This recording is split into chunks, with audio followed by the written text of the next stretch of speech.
everybody. My name is Amy, and this is the Ruby Pearl Glamper True Crime Podcast.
Hello, everyone. Welcome to the Ruby Pearl Glamper True Crime Podcast. My name is Amy. Welcome to my show. Hope everyone is having a wonderful Friday evening. It has been an exciting week. I have been very busy this week. My youngest daughter flew in from Washington, and we got to spend my birthday and my oldest daughter's birthday, and then on the way to take her back to the airport, we went by and spent the day at the cemetery with my mother on the 12th, which was her birthday, and took her some flowers and stuff. So I've been really busy this week, just enjoying my family and spending time with my two girls and my granddaughter. And we have blown and gone and did so much. And I unfortunately had to take her back to Slick Willie's runway on Wednesday and put her back on a plane back to Washington, and got the living crap scared out of me. After I took her to the airport, she got through security, got on the plane. They were set to leave at 5 o'clock, and I was almost home, and I live about 60 miles from the airport, which I refer to as Slick Willie's Runway, the Bill and Hillary Clinton National Airport, Little Rock Airport. Anyway, they grounded all flights into Houston, and her plane was set to go into Houston, and then she would was supposed to have had about an hour layover, and then she would board a plane on to Washington. And they grounded those flights. There was terrible weather, and it just scared the living crap out of me because of what happened to my friend Stephanie and her children on American Airlines Flight 1420 that crashed from Dallas to Little Rock in 1999. And I didn't know what to do. I was like, well, your sister may have to come back to the airport and get you if they completely delay your flight, so that you won't just be stuck there at the airport, all night long. But they finally cleared them to go. And of course, the weather going into Houston was terrible. So therefore, she experienced terrible turbulence. They did land in Houston, and she had to run like a scalded dog to catch her connecting flight onto Washington. And she had a pretty good flight all the way back to Washington. I actually tracked her as she flew home into after she left Houston, and I tracked her back into Washington. And that was not really a good thing for someone who has seen every episode of air crash disaster, of air crash investigation, because as they started getting into Washington, the plane went way off course. And I just thought, oh, Jesus Christ, what is happening? What is going on? This plane is going off course. What in the hell is going on? What I did not realize is that the plane had to go a different direction to line up with the runway that they were landing on at the Seattle airport. So, yeah, needless to say, I'm not sure if I want to do that ever again. Sit and track one of my kids on an airplane flying home, because that was just that was not a good idea for somebody like me. So, but we had a wonderful time, and I'm just so glad that I got to see her, and I just wish she didn't have to go home, but unfortunately she does. And hopefully I'm going to be able to go out there to Washington and see her, maybe, for the holidays, I hope, and do the things there that she and I want to go and do. She wants to take me to the Funko Pop headquarters. And of course, I want to go and see all of the stuff there is to see in Seattle regarding Kurt Cobain, his former home on Lake Washington, his memorials, and the memorial park, the park that he hung out in next to his house, things like that. So, so this week the Lori Vallows Daybell Trial kicked off, and Monday began with opening arguments. The prosecution, Lindsay Blake, did the opening arguments and opening statements. And so what I am going to do is just go through all of the trial testimony so far and discuss that trial testimony and whatnot. I have a story summary of the trial that was provided by East Idaho News. As many of you may know and follow Nate Eaton from East Idaho News. He has been a wonderful source of news for everything Lori and Chad Daybell, and he is just such an amazing guy. And this trial has took a huge emotional toll on him. He went and found Lori and Chad in Hawaii, and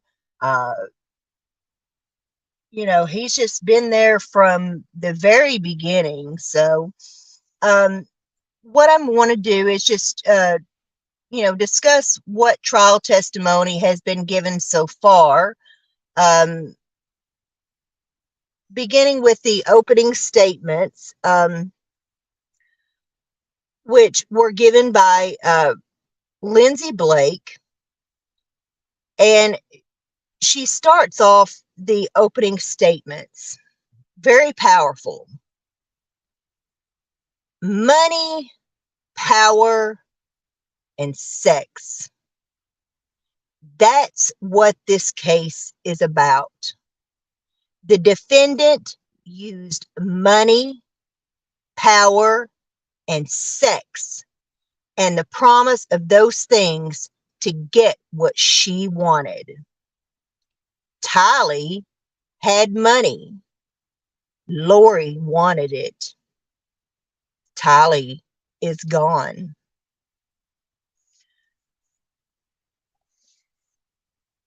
Lindsay Blake details the things that Lori wanted.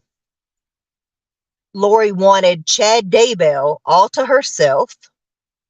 She wanted Tammy's life insurance money. She wanted to be rid of the burden of caring for J.J. Vallows, the autistic son that she and her former husband, who was also murdered by her brother, Alex Cox, that they had adopted together. She wanted Tylee's Social Security money. Tylee was last seen in the fall of 2019, and her DNA was discovered on a pickaxe in the shed on Chad Daybell's property. Her remains are described as a charred mass of bone and tissue. That is all that's left of a vibrant young woman, Lori Vallows' daughter, Tylee Ryan.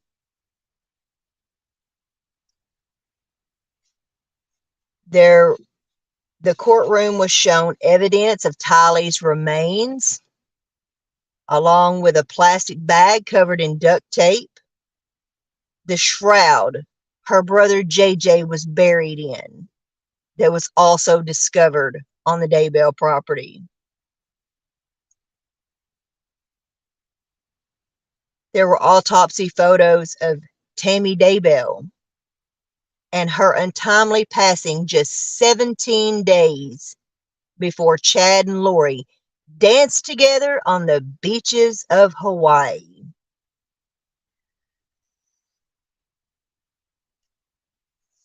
So, this case began in 2019. We became aware of it, the John Q. Public, we became aware of it when the children were first noticed missing. Kay and Larry Woodcock, after multiple times of trying to contact Lori and contact their grandson JJ, to no avail, reached out to the police, and they finally managed to get the police involved, and they got a missing. The children were declared missing. Gabby, why are you growling at me?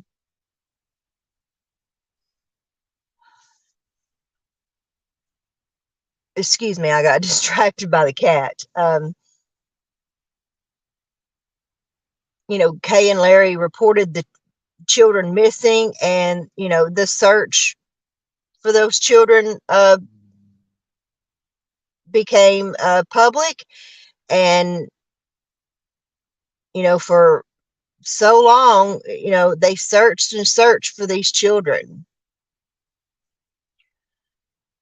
But the story actually began in 2018 when Lori met Chad for the first time at a conference called Preparing a People. And when they met, Lori she was already smitten with Chad. She had read his books and everything, and she was already smitten with him. And then when he met her, all of a sudden, it was just destiny that they met. And Chad told her that they were spiritual beings who had known and loved each other through many lives before and had been married in other lives. And they called themselves James and Elena.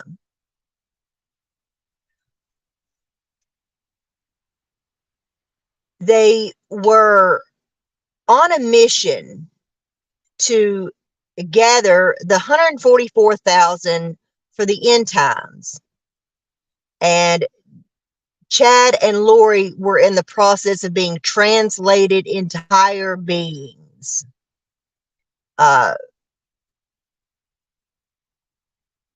They convinced Alex of her brother of, a lot of stuff. And, suddenly all the people who were in their way of being together suddenly became dark. They were possessed by dark spirits. They had become zombies.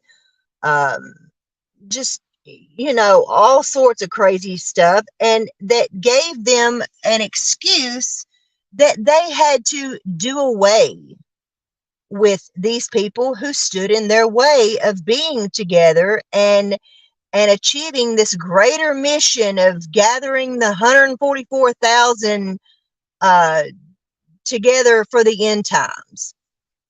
And the people that were in the way were Charles Vallow, Tammy Daybell, and Lori's two young children, J.J. Vallows and Tylee Ryan. So one by one, they got rid of those people. And I guess thought they were going to get away with it. It's very confusing. What exactly their beliefs were. Both Chad and Lori had been Mormons, and in the Church of Jesus Latter-day Saints, whatever it's called. I mean, no disrespect, but the Church of Christ of Jesus of Latter-day Saints. Oh, hi, Eve. How are you? You're not late. Not at all. I'm just getting started, really. They, and while I know very little about the Mormon faith, and unfortunately, the very little that I do know about Mormon faith is from the Jody Arias trial. And, Travis being a member of the Mormon church, and, Jody ended up being baptized into the Mormon church. But, just like this case, that was a case of, sex and religion and, doing whatever you had to do to get what you wanted. And if, you couldn't have what you wanted, then, people stood to lose their lives over it. I'm doing good, Eve. I have been busy all day. I'll rake some bunch of leaves. Now I get to burn them all tomorrow. And just been going over this trial and all the testimony and stuff, and it's confusing.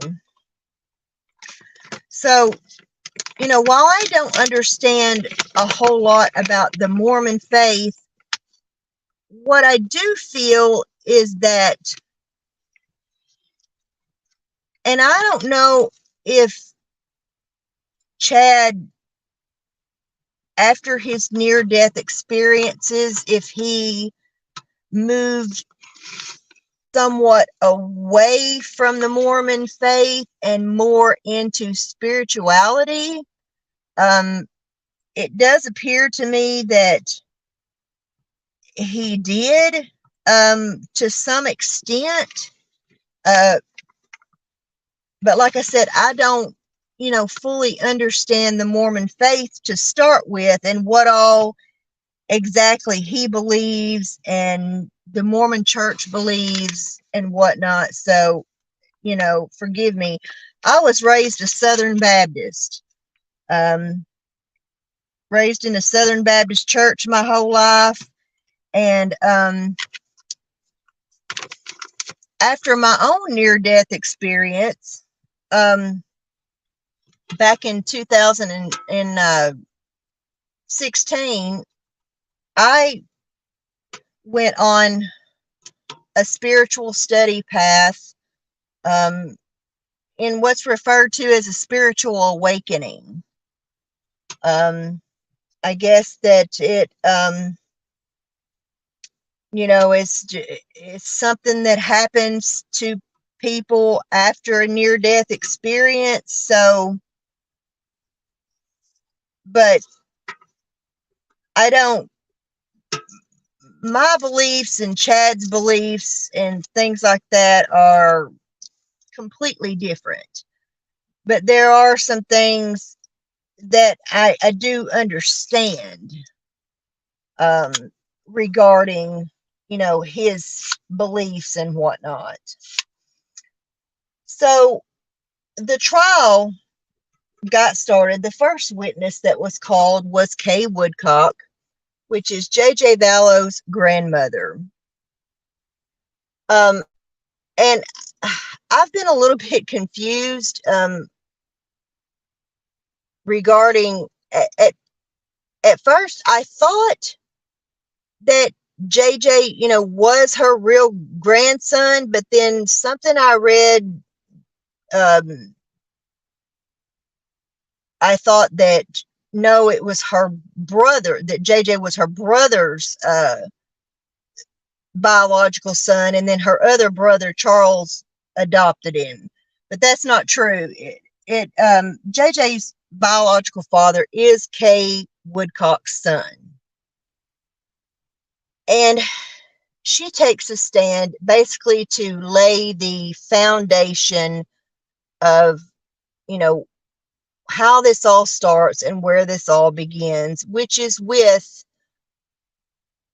her grandson, J.J. Vallows. Her son had this child, and apparently he and JJ's biological mother were addicted to drugs and whatnot. JJ was born addicted to drugs, and I did not know that until the testimony came out from Kay Woodcock, that JJ had been actually born not only with autism, but had been born addicted to drugs, and he was born premature. He was, I believe, in the NIC unit and whatnot, in the hospital and stuff. And then she and Larry took JJ home from the hospital and cared for him up until Lori and Chad approached her and Larry about the possibility of them adopting JJ. And at the time, Kay Woodcock, thought that it would be okay, that it would be a good thing, and that, Lori and Charles could provide JJ with a good, stable home. And, they more or less had the stamina to, keep up with a young child. She and Larry are older. She and Larry also worked a lot during that time. And so they just thought that, it would be a better fit for Charles and Lori to adopt JJ. And it was, for the most part, that she testified to, until Lori met this Chad Daybell, and things went horribly off the rails. She went smooth off the rails on a crazy train. Exactly what she did. So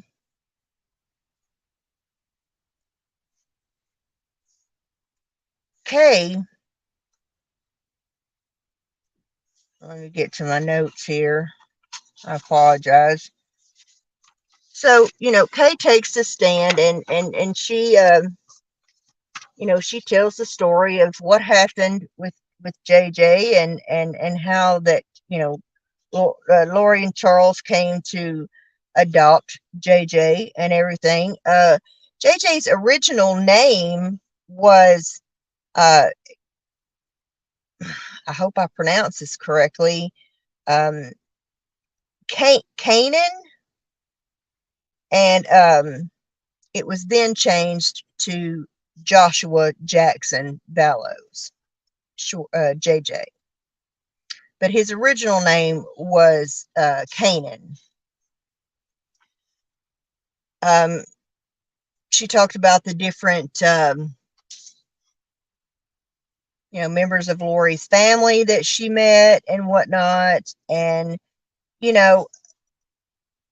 basically spoke very highly of Lori, that she was, a doting mother. She was very engaged with the children.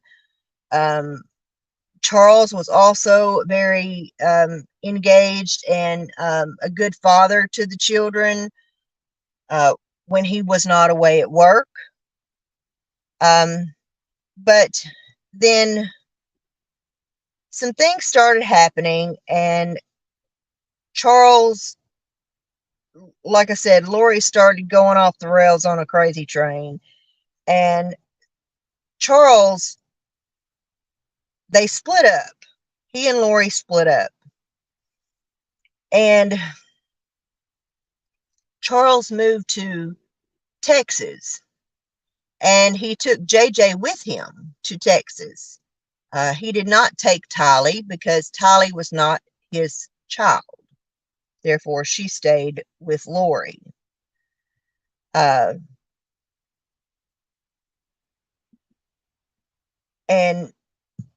Charles, Kay would go back and forth and help Charles with JJ, and everything was working out well. Charles, she stated that Charles was pretty upset about the breakup and whatnot, and but what do you do? I mean, but Charles had every intention of divorcing Lori, but it was not finalized at the time of his death. Charles went to Arizona and, went to Lori's house, and yes, it does. It gets so crazy. He had the interaction with Alex that led to the argument, and where Alex shot Charles. And, then Lori finds out that, she's not getting any of Charles's money. But, Charles was on to her game, and he knew what was going on. And he was emailing Tammy Daybell and telling Tammy Daybell what was going on, and that her husband and his wife were having an affair.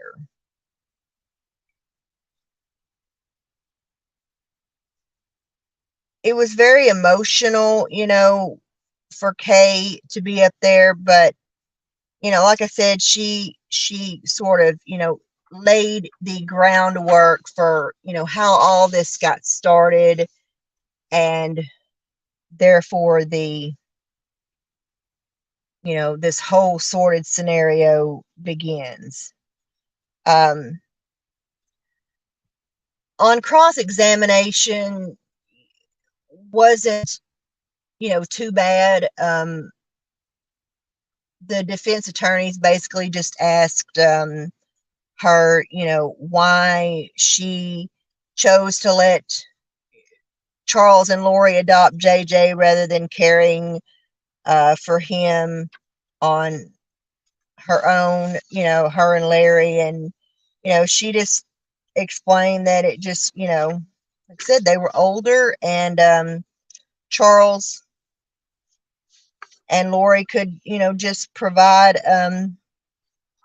a more stable, loving home, and had the stamina to deal with a child with his disabilities. There was an issue of schools and him being able to attend the right schools and things like that, which they didn't have available to them in Louisiana where they lived.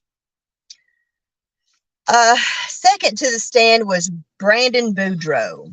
Now, Brandon Beadraux was married to Melanie, not Melanie Gibb, but Melanie, who was Lori's niece. And Lori and her niece, Melanie, were very close. And as you may know, this whole saga, and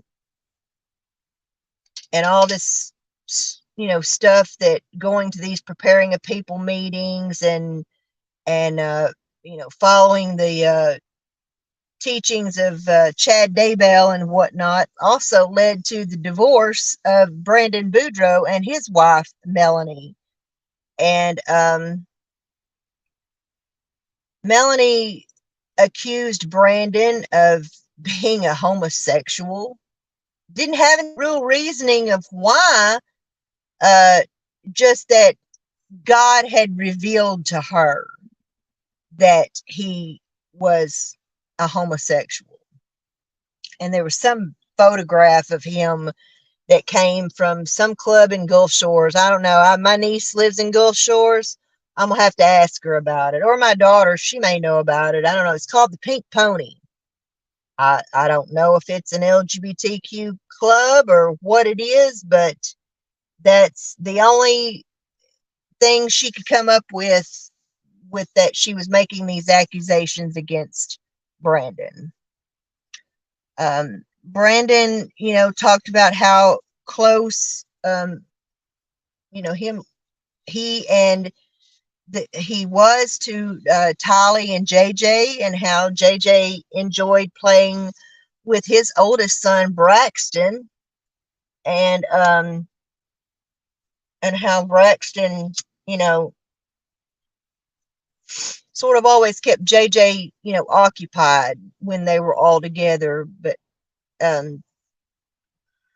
JJ wasn't, a real sociable person, but that he always felt at ease, with Braxton, and they played very well together. And so it was kind of Braxton's job to keep JJ preoccupied during family gatherings and times that they, stayed with each other and whatnot.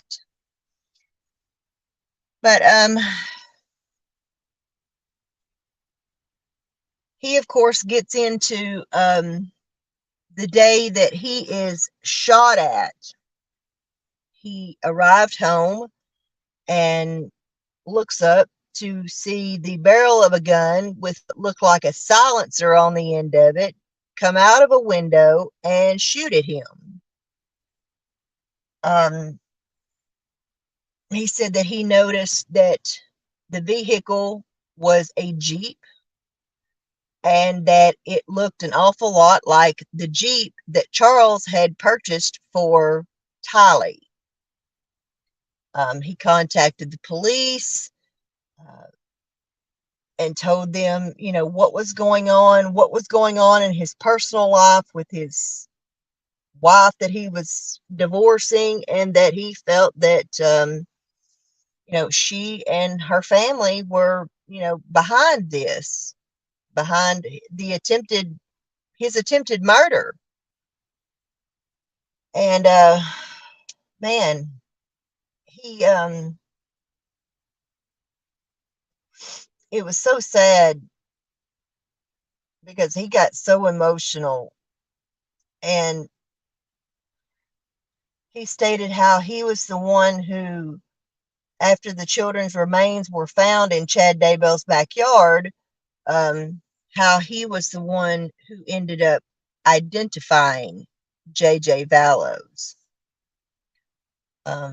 He wanted to take that burden off of Lori Woodcock, basically, and not have to have a 76-year-old man have to identify his grandson's remains. So he basically took that burden off of Larry's back and did it.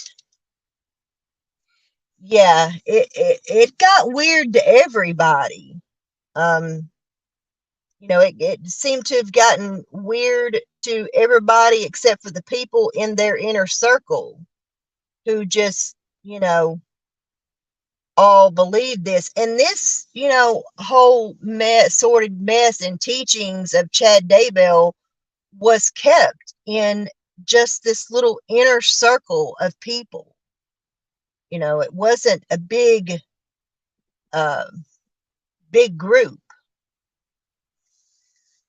but Chad certainly snookered Lori and Alex and Lori's niece Melanie and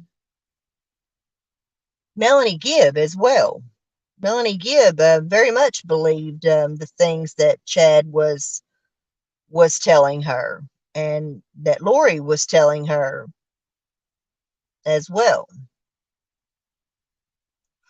Yes, they wanted Charles's life insurance policy too. But what's funny is that Lori, she made all this mess out like Charles was trying to kill her, and that she had a big insurance policy on her, that he was trying to kill her for her money. So, it was just, and Chad was the one that was telling her all this. From the moment he laid eyes on Lori, it's all of a sudden, oh my God, we were married in another life. We've been in love throughout many lives, and all these people in your family are dark, and now my wife's dark, and we're going to have to get rid of all these people so you and I can be together and we can, escort the 144,000 to the promised land, which is a total crock of shit. Let me be very, very clear about something. As I said, I don't understand what exactly Chad believes, but in my 5 different translations of the Bible that I have here in my possession right now, every translation of the Bible that I have, and I have about 5 different translations, all say that we will not know when Jesus is going to return, and that it is basically a crime for us to even try to guess when Jesus is going to return, much less put out that we know a specific date that he is going to return. Chad, I believe Chad said that the end of the world was going to come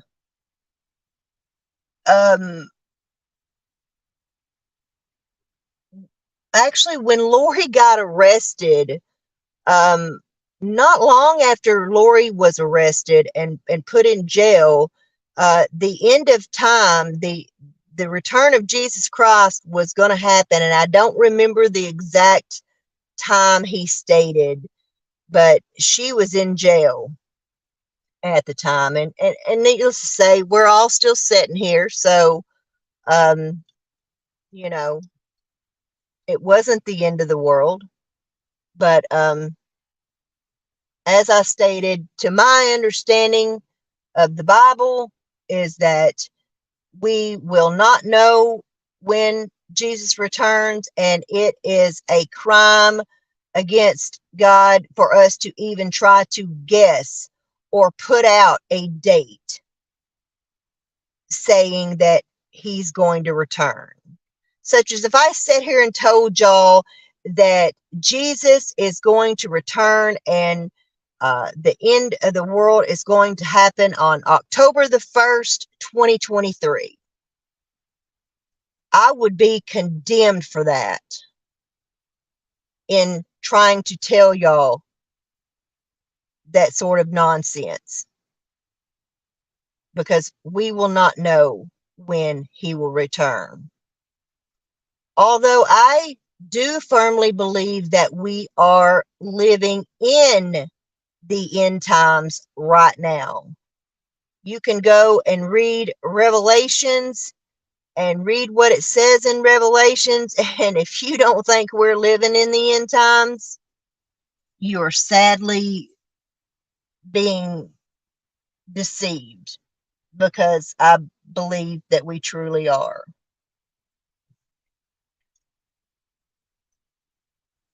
So, you know,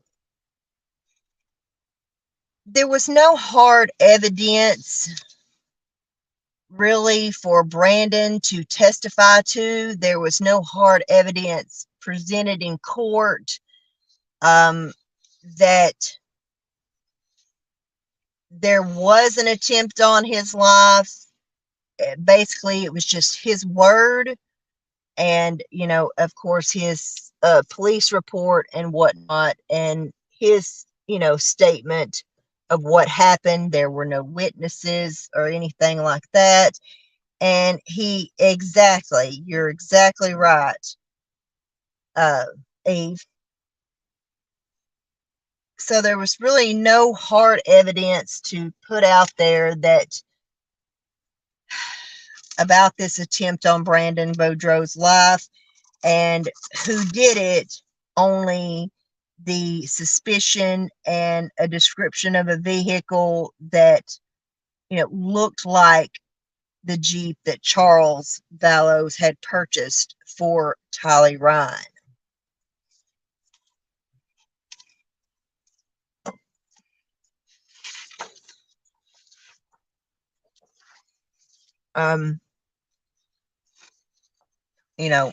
Brandon, he knew something was wrong, and he set out to find out what he could about Chad Daybell, and never in his life did he think that things would end like this. Next on the stand was Detective Hermosillo from the Rexburg Police Department. And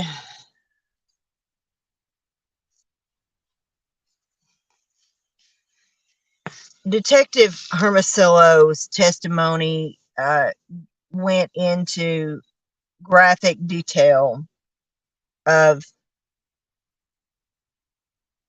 the condition that they found the bodies on Chad Daybell's property, and just the suspicions that he had regarding everything that was happening with, they've got the attempted murder of Brandon Beadraux, you've got the murder of Charles Vallows, and then the sudden death of Tammy Daybell. And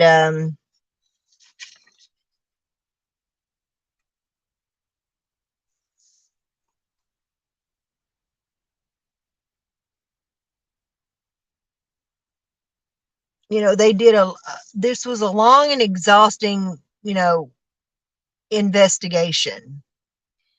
And Detective Hermosillo,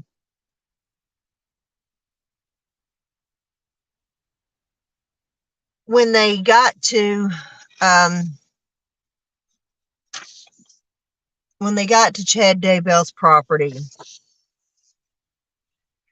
and I'm going to issue a trigger warning right now. trigger warning, trigger warning, trigger warning.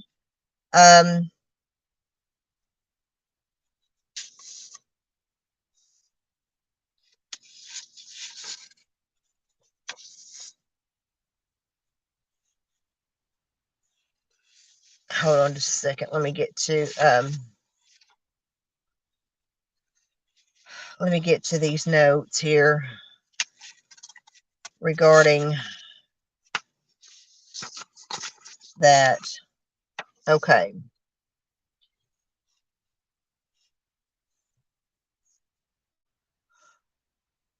Oh, excuse me. I had to yawn. Again, trigger warning, trigger warning. They began to dig in the backyard of Chad Daybell.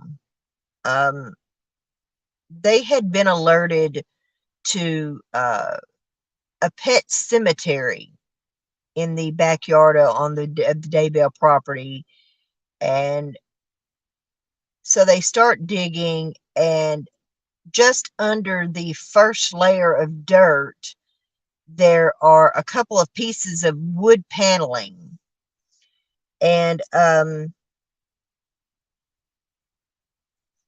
then he states that as soon as that first layer of dirt was removed and they picked up the wood paneling out of the ground, that the smell of decomp was so horrific that they had to take several of the officers there on the scene had to take turns digging and sifting through the soil because the smell was so horrific. And that they first uncovered the body of J.J. Vallows.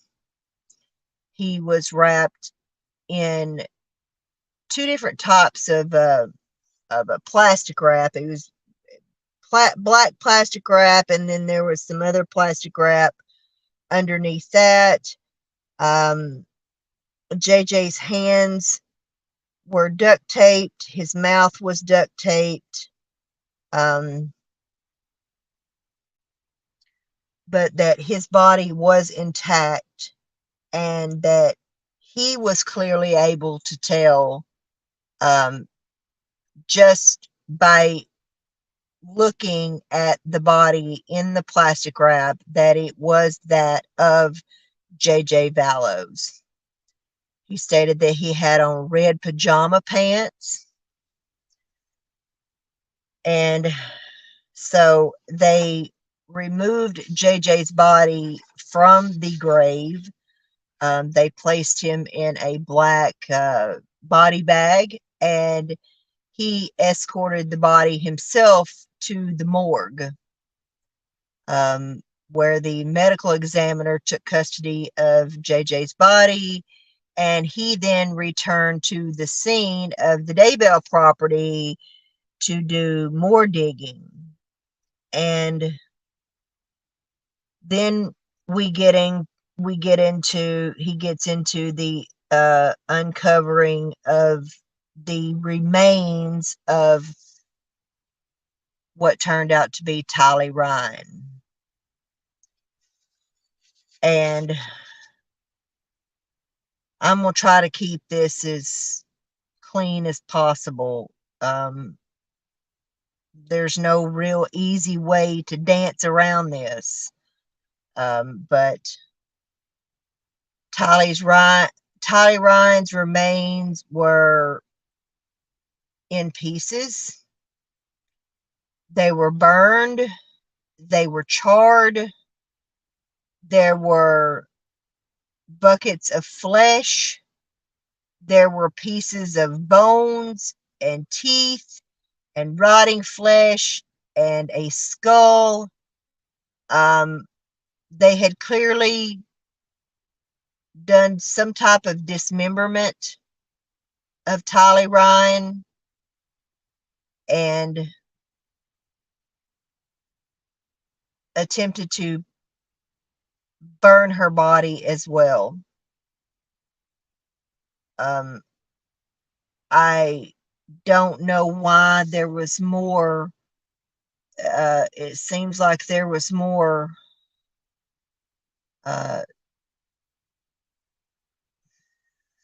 what's the word I'm looking for? There was more attention paid to destroying Tylee, in my opinion. And I do believe that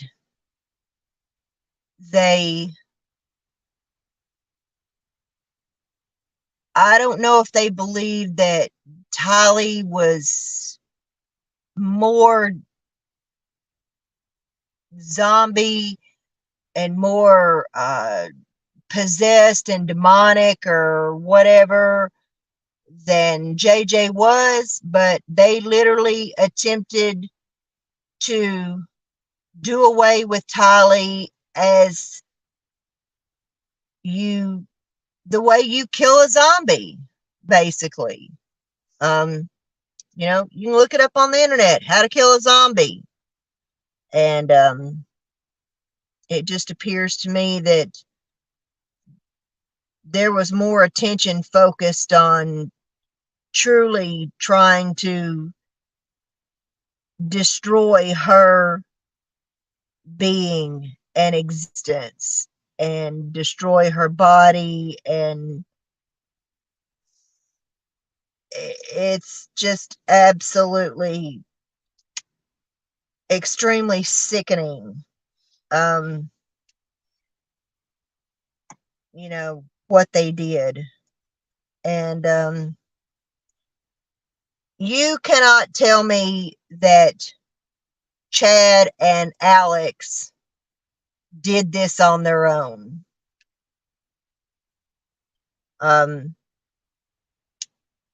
You cannot tell me that Lori Vallows did not clearly know that they killed her children and buried them in Chad's backyard.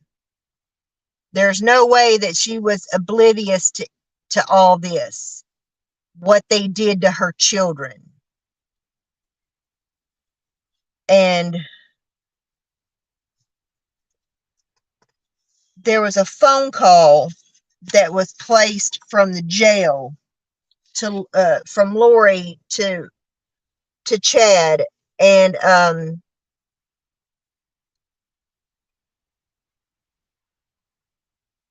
I want to go over the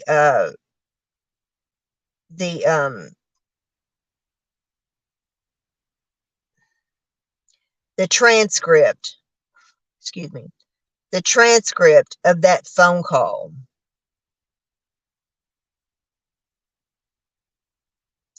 So this is a transcript of the phone call from Lori. An inmate at the Madison County Jail. The call is subject to recording, blah, blah, blah, blah, blah. Hi, babe. Hello. Are you okay? No, they're searching the property. The house right now? Yeah. Not the house. So Mark Means will be talking to you. Okay. What? Are they in the house? No, they're out in the property. Are they seizing stuff again? They're searching. There's a search warrant and such with the kids. Okay. So yeah, saw you tried to pull up a call. I'm glad you called. Yeah. So we'll see what transpires. Okay. What do you want me to do? Pray? What? What do you want me to do? No, I'm sorry. Well, okay. Well, what can I do for you? Pretty calm. I would call Mark though. Can you just talk with him? Have you talked to him already? I've tried to call him since. So he knows what they're doing? Yeah, it looks like I've got a call from somebody else who I need to talk to, honey. I love you so much. Okay, I love you. Should I try to call you later? I don't know. I don't know. You can try. Yeah, I'll answer if I can. Okay. I love you. We'll talk soon. Okay, baby. I love you. Okay, love you. Goodbye. So, like, seriously? Yeah. She knew. She knew them kids were buried there. So, oh, goodness. So let's get to, they and he discussed, the things with Tammy and whatnot, and being aware of her death, and it was him that basically, decided that her body needed to be exhumed. It just didn't sit well with him that, this woman dies and 2 weeks later he's on a beach in Hawaii, married to another woman. Um, that's just, sorry, but that's just kind of a telltale sign, so to speak.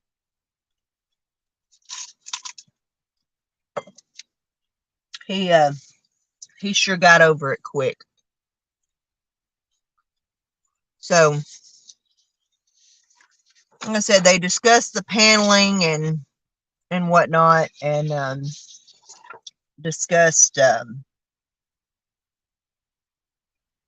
They also got into. He also got into talking about the attempted murder of Tammy Daybell, and when someone rolled up at her house and tried shooting her, um, and it was basically put out there that this was someone shot at her with a paintball gun. Um, so again, there was no real evidence put out there, and there was no real evidence that came to light in court that this shooting happened. Only the word of Tammy Daybell,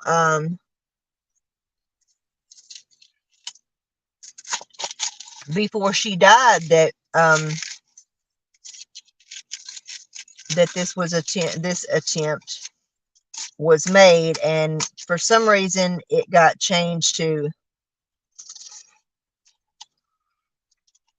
being a paintball gun rather than a real gun, so to speak. Next, the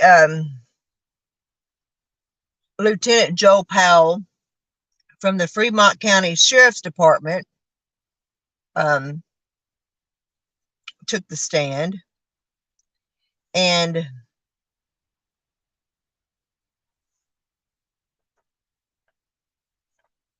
he speaks about how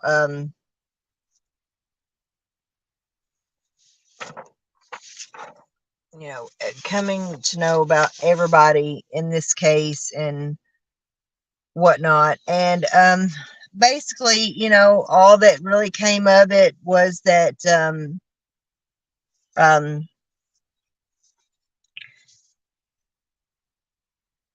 he surveilled Chad and Lori and took photos of them dining together at Cafe Rio on November the 1st.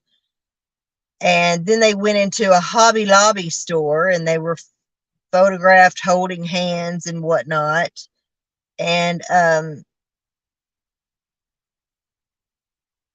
he obtained a search warrant for Tammy Daybell's medical records, and the only two medications that she was found to be on was fluoxetine and tramadol, which tramadol is a non-narcotic pain reliever, and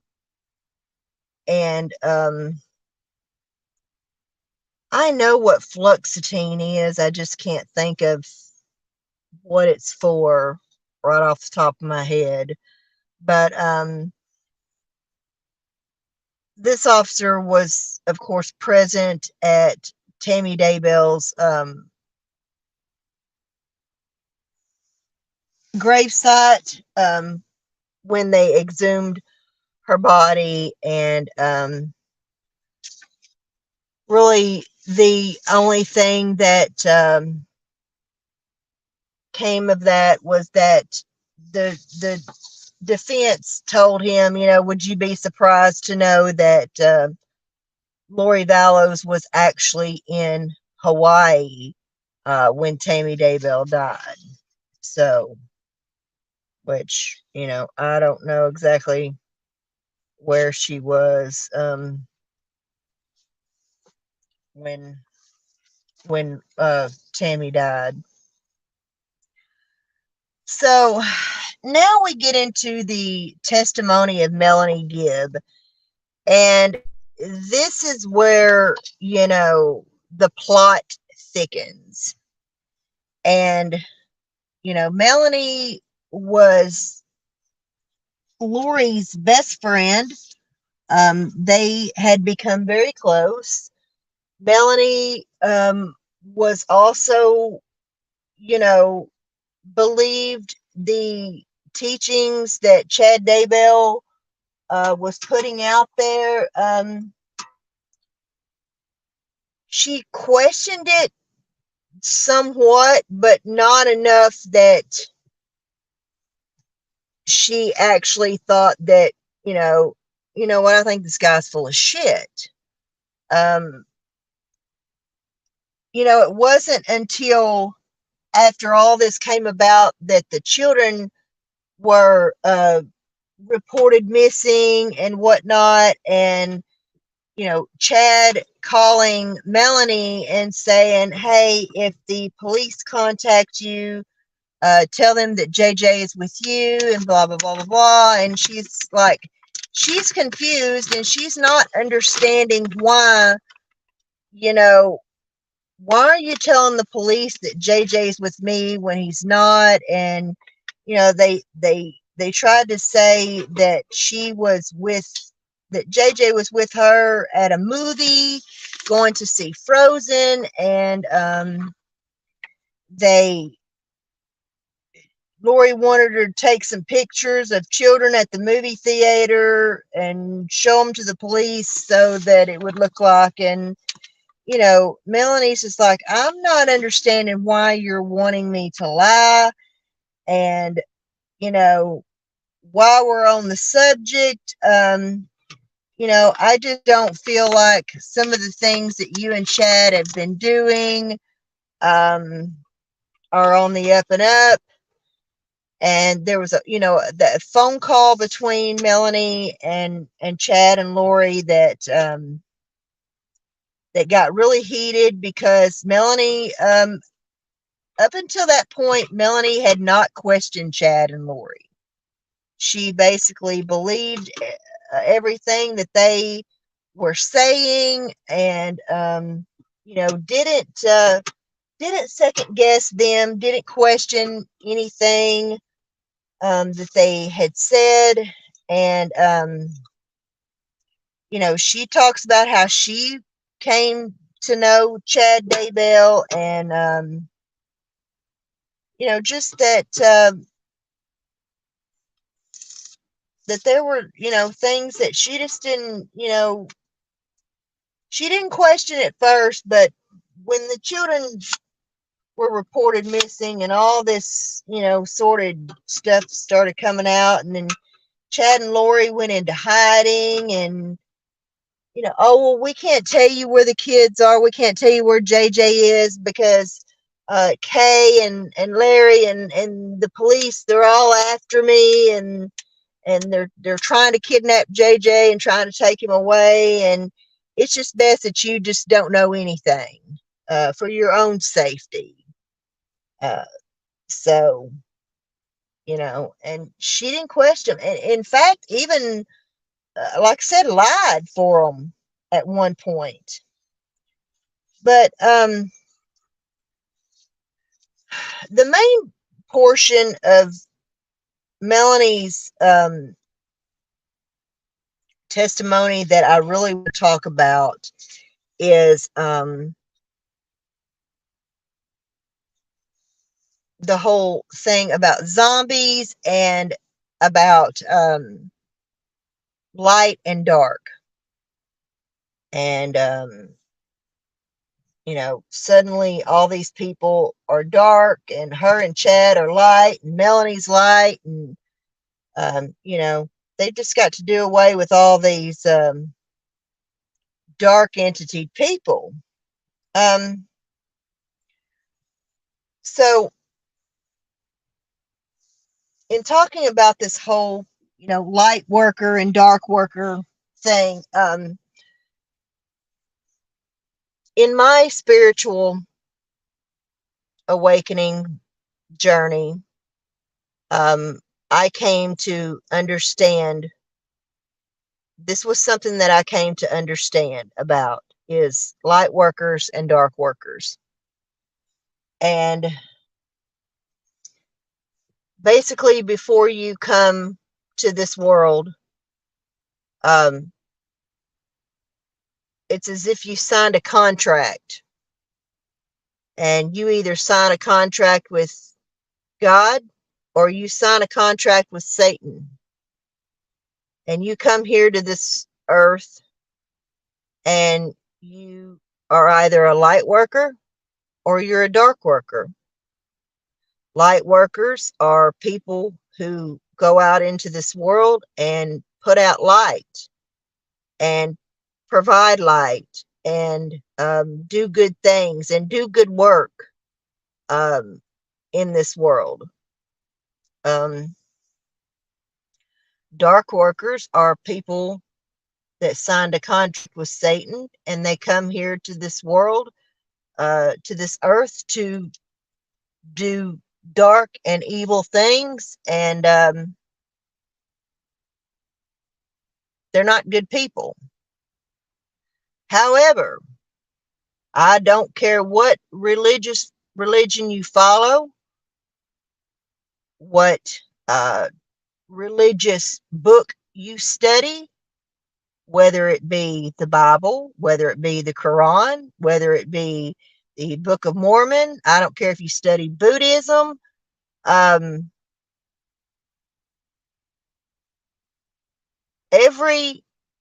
religious book out there all says the same thing. Thou shalt not kill. Says it in every one of them. So nowhere in any religious teachings does it say that light workers are supposed to kill dark workers and be rid them of this earth.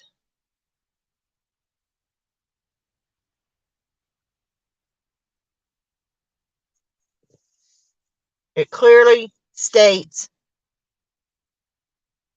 one of the 10 commandments, thou shalt not kill. So I don't know where on earth they got this idea that they were supposed to kill these dark entities, or that they were supposed to kill these bad spiritual beings that had infiltrated their loved ones' bodies. Seems to me you would want to save your loved ones, in my opinion. If I felt that my kids had been taken over by a dark and evil spirit, I would do everything under the sun to save them, and get rid of that dark spirit and dark energy and whatnot, and bring, show them the light. You don't,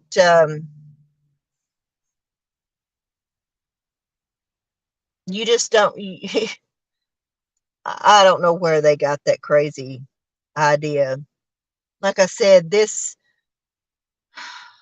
was nothing but murder, lust, and greed in the name of religion. And they used religion as an excuse to get all these people out of their way so they could be together. And you know what that equals?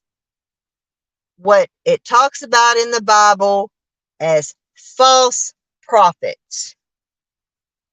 The Bible teaches us not to be deceived by false prophets.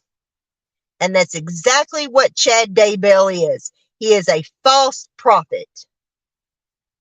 And he conned Lori, and he conned Melanie, and he conned Alex, and all these people into believing that he was a prophet, and to believing that they were somehow prophets, and that they were the part of the group together, the 144,000, to lead them to the promised land. It's horseshit. Complete horseshit. You come here, you do light work. As a light worker, you come here and you do good, and you put light out into the world. You try to show others the light. Do unto others as you would want them to do unto you. Be the light. Nowhere in any of my spiritual study has it told me to go out and kill the dark entities of this world or the dark workers of this world.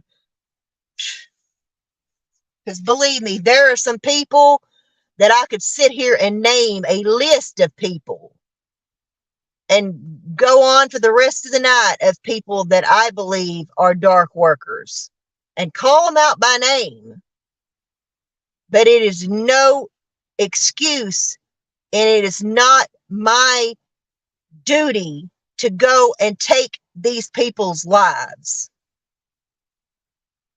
As I said, the Bible says, thou shalt not kill. It is also against the law to murder people. Who does not know that? Who is not aware of that? God does not give you some kind of a free pass because you're a light worker to go out and kill the dark workers of the world or the dark energy in this world.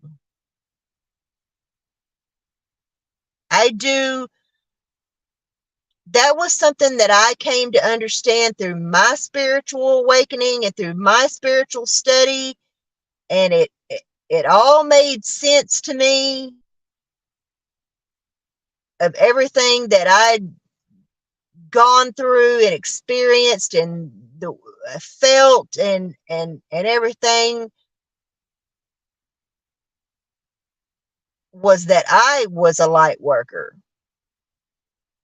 And that is what I do, is I just do my best to try to put light out into this world and to do good here in this world and, show others the light. But being a light worker does not give me permission, or you or anyone else, or Chad Daybell or Lori Vallows Daybell, permission to go out and kill the dark workers of this world. So I just wanted to make that very, very clear and be very clear about that. And that I, do understand. Now, Chad talks about some type of a scale of people. and how dark they are or how light they are. Don't really know much about this scale, but he put everybody on a scale, basically, and talked about their level of darkness and whatnot. And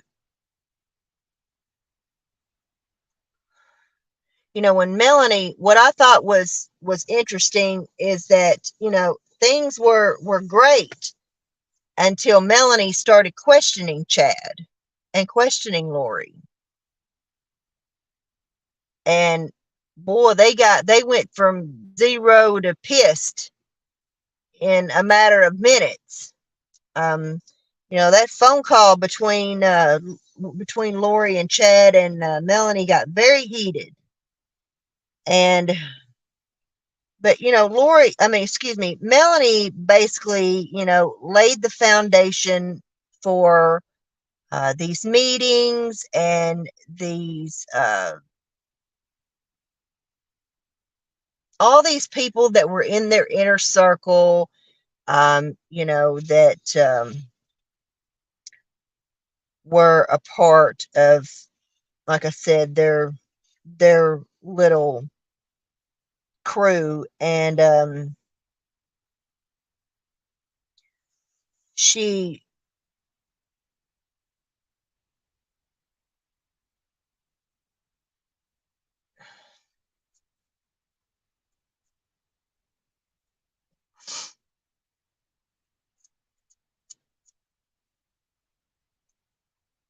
talked about these castings, but going to these castings and stuff, and these attempts to cast these dark spells and these dark entities out of people and everything. And she talked about blessings and Chad doing these blessings and things like that. Chad's even done blessings for her. And he did a very peculiar blessing on Alex Cox as well. And like I said, it was, in my opinion, it was all one big sham, is what it was. For those of you that have seen The Exorcist, Linda Blair, the infamous Linda Blair and The Exorcist, I don't know if that's basically what they were attempting to do or whatever. But, if you remember, that was a Catholic priest. That was Catholicism. So, like I said, I don't know if because of, similar to myself, if because of Chad's near-death experience that he was going more along the lines of what's referred to as spirituality more than strict Mormon religion stuff. Like I said, I don't know much about the Mormon religion and what they believe and what they do. But let me be clear about spirituality and why I don't refer to myself as a Baptist no more. I refer to myself as a spiritual Christian. The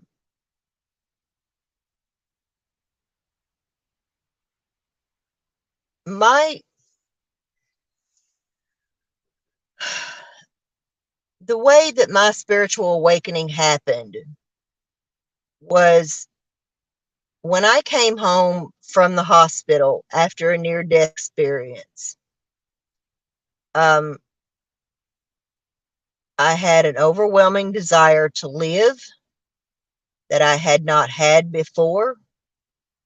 And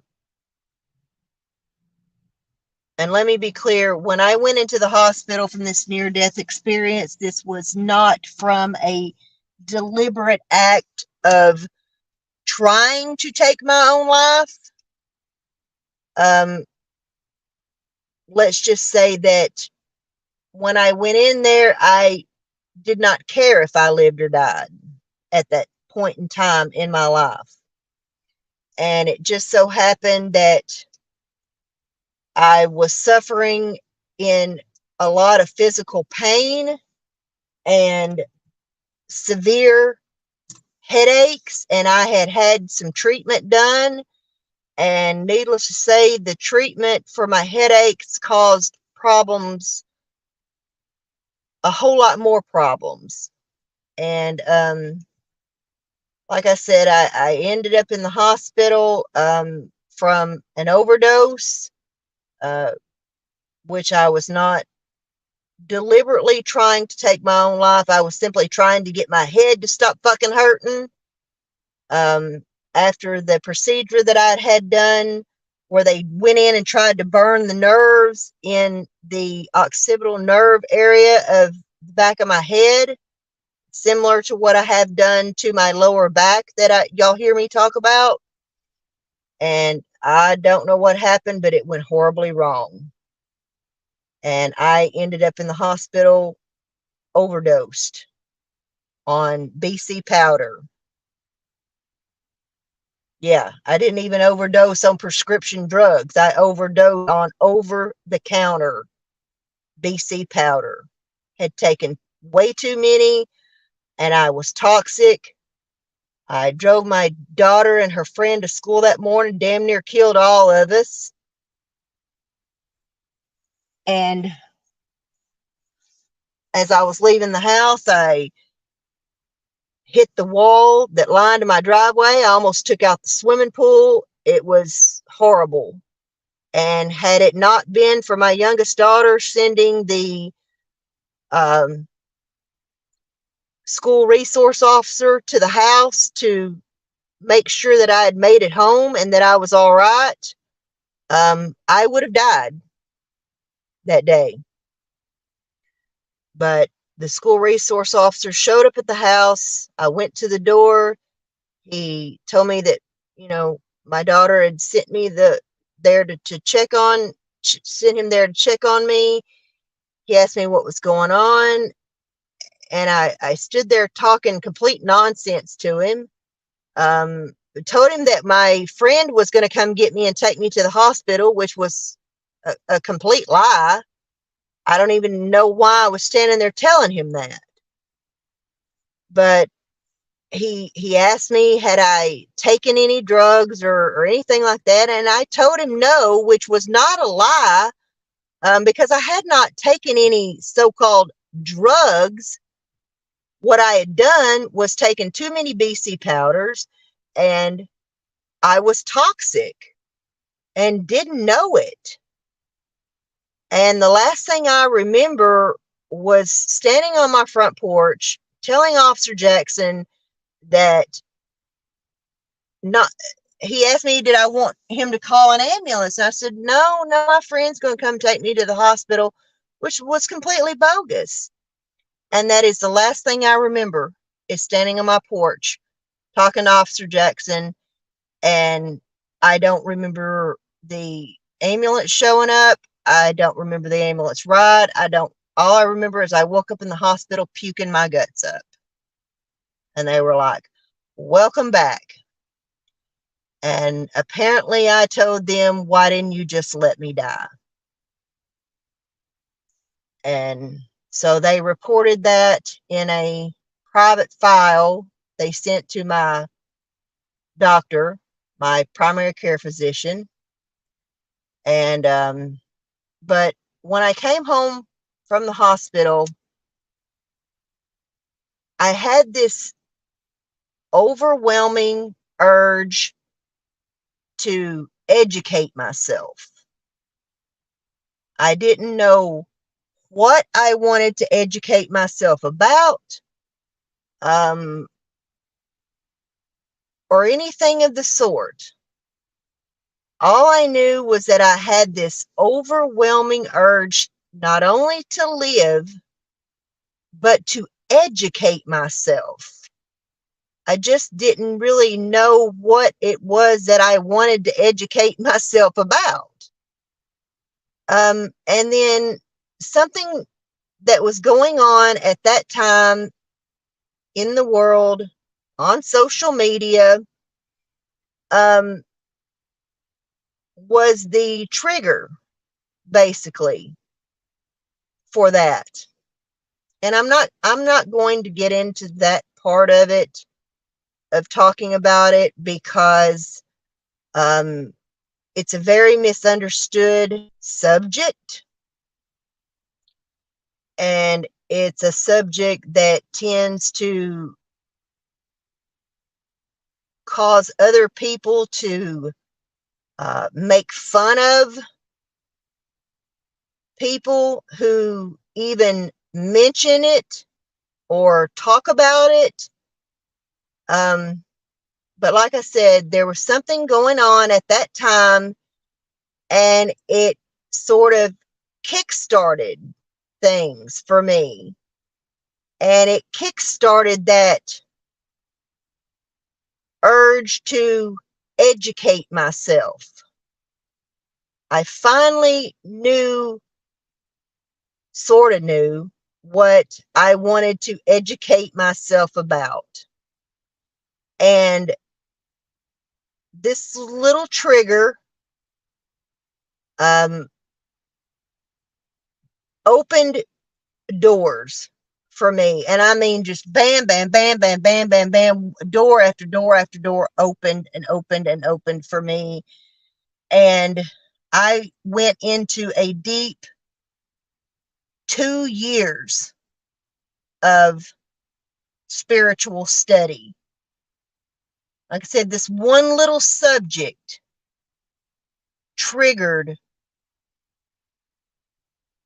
opened so many doors for me and what it did was it took me back to the very beginning. It took me back to Genesis, the first book of the Bible. But in order to understand Genesis, and in order to understand, how the world came to be and our creation, was I discovered the book of Enoch. The book of Enoch is basically what happened before the creation of earth. It's about the war in heaven. And when I discovered the book of Enoch, everything finally made sense. It's like, I don't know why they ever removed the book of Enoch from the Bible, because once you read that, it's pretext, and you finally understand, what happened that, caused all this to come to be, the earth to come to be, and everything. And my spiritual study took me back to the very beginning, and it opened up doors for me to study about archangels, and for me to do studying about the archangels that govern us, and our connection to the planets and everything. And like I said, I can't even begin to get into all of it, but I learned a lot of things that I didn't know. I also learned a lot of things that I grew up being taught in the Baptist church. I learned that those things weren't necessarily true. I came to understand about the three heavens, and I came to understand just a lot of different things that that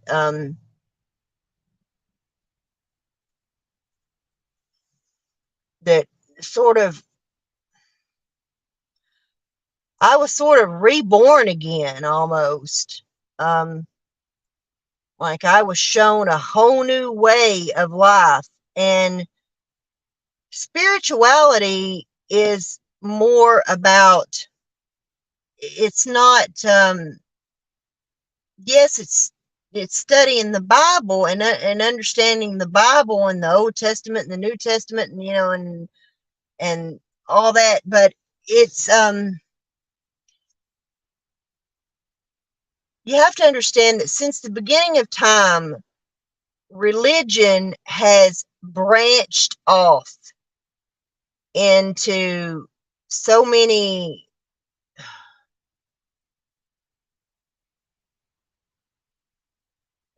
I don't even know how to explain it. It's just, it has branched off and subgenre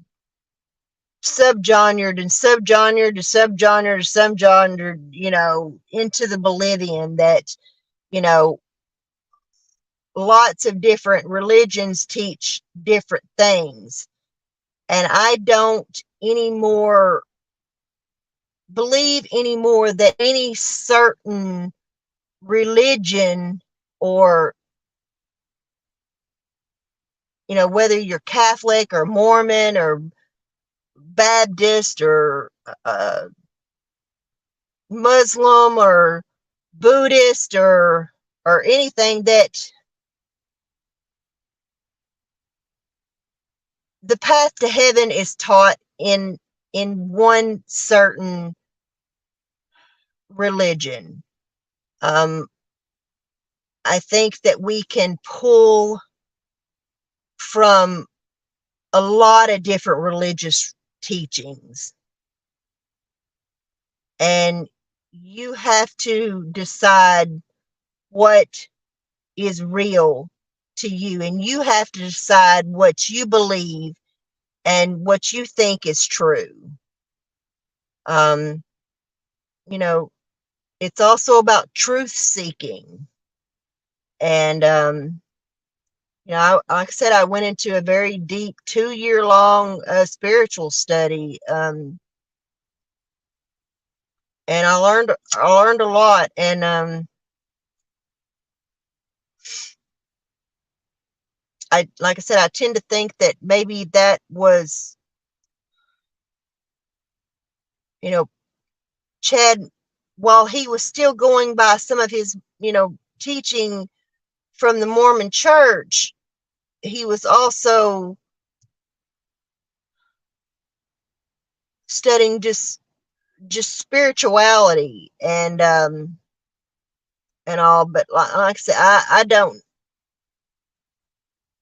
I don't know what he came to believe. And I have always said that, I don't care what religious practice or lack thereof religious practice you do. If your religious practice includes killing me for my religious beliefs, then you're wrong. Just like all these people, like ISIS and all, and all these people that want to kill us Americans because, of our, America is considered the lukewarm church. And, they don't like that we don't follow their religious belief. And so they think it's their duty to kill us. Just like Chad thought it was his duty to kill all these alleged dark workers. And it's not. Because both the Bible, the Quran, the Book of Mormon, all of them. Thou shalt not kill. Plain and simple. And so I think I'm going to end all of this on that note. Melanie also got into the names and things that these evil spirits that had infiltrated like Charles's body, such as Ned and Garrett and and all this crazy stuff. It's all nonsense. In my opinion, it's all complete nonsense. And I'm not even going to entertain it. As I said, this is about lust and greed and murder. This is not about religion. And I don't no more believe that Chad Daybell is going to lead me to the promised land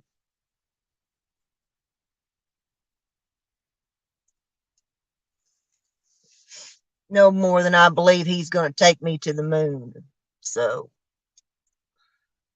with that in mind, I'm going to go ahead and end this discussion.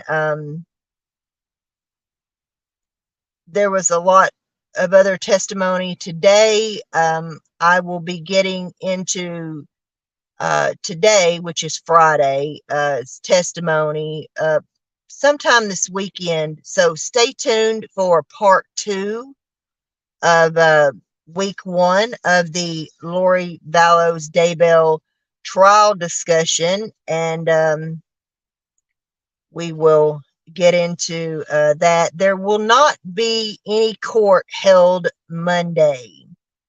There was a death in the family of one of the prosecuting attorneys, and so they will have to take the day off to attend a funeral and stuff. So there will not be any court held on Monday, but the trial is set to resume on Tuesday. So, as I said, sometime this weekend, I will be getting into part 2 of the discussion of all the trial testimony so far in the Lori Vallows Daybell trial. One thing I wanted to mention, and I thought, this woman has some audacity. The other day, when Detective Hermosillo was on the stand, they broke for lunch, and when they came back from lunch, Lori Vallows Daybell attempted to waive her right to appear in court for the remainder of Detective Hermosillo's testimony, because it was so hard on her fragile little mind, in my best Cartman voice, to hear these horrible, disgusting details of what was done to her children. Hell no. Bitch, you ain't going nowhere. You are going to sit here in this trial if we have to, quote, hog tie and gag you to appear in this courtroom. And you're going to listen to Detective Hermosillo describe every horrific detail of the condition of your children's remains and what was done to them. Don't pull that mental illness, fragile mental state of mind bullshit on me. You knew exactly what you were doing. You let it all happen, and you let this man con you into allowing your children to be murdered. I just want to know What on earth possessed you to think that it was very Jesus of you and very higher patriarch of a higher, being, that, it was okay to allow your children to be murdered, and that it was okay for your brother to kill your husband and for Chad to kill his wife. I thought it was God's will that these people were just going to have fortunate accidents, and that they were just unfortunately going to die.